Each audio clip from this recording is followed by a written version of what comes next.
বানাচ্ছি কাঁচকলার কোপ্তা।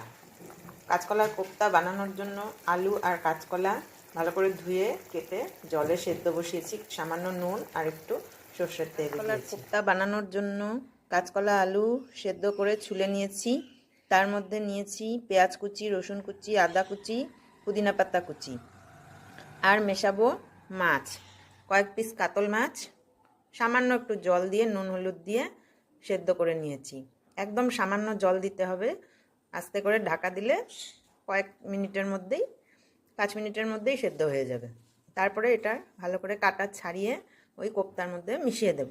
তেল গরম হয়ে গেছে, এবার একটু সামান্য জিরে ফোড়নে দিয়ে দিচ্ছি। মেখে রাখা আলু, পেঁয়াজ, আদা কুচি, লঙ্কা কুচি, পুদিনা পাতা কুচি সব দিয়ে দিলাম তেলের মধ্যে। সেদ্ধ করে রাখা মাছ কাটা ছাড়িয়ে এখন দিয়ে দিচ্ছি।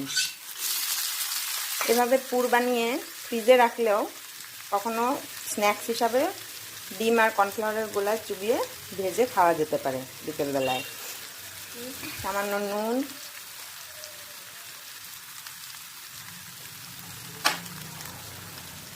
সামান্য একটু হলুদ,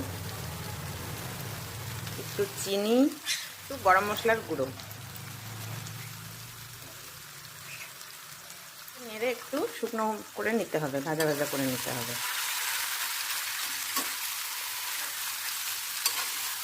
সুন্দর করে মাছ আলু মিক্স করে ফেলব, আর ভাজা ভাজা হয়ে গেলে নামিয়ে ঠান্ডা হতে দেব।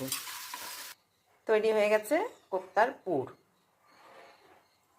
ডিম, কর্নফ্লাওয়ার আর সামান্য একটু নুন, গোলমরিচের গুঁড়ো দিয়ে একটা ব্যাটার বানিয়ে নিলাম। এখন কোপ্তাগুলো এর মধ্যে চুবিয়ে চুবিয়ে ভাজবো। এরকম গোল গোল চ্যাপটা চ্যাপটা করে বানিয়ে ডিমের গোলায় চুবিয়ে ছেড়ে দেব।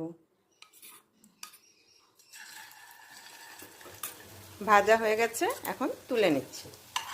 গ্রেভি তৈরি করার জন্য প্রথমে তেলের মধ্যে দিয়ে দিচ্ছি জিরে ফোড়ন,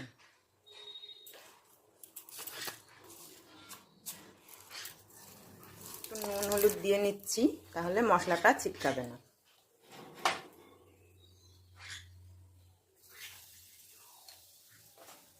এবার দিচ্ছি জিরে বাটা, আদা বাটা,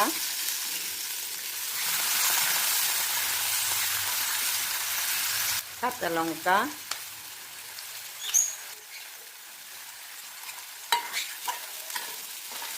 মশলা কষে আসছে, এখন দিয়ে দিব নারকেলের দুধ। নারকেলটাকে কুড়িয়ে মিক্সিতে পেস্ট করে নিয়েছি, এখন ওটা ছাঁকনি দিয়ে ছেঁকে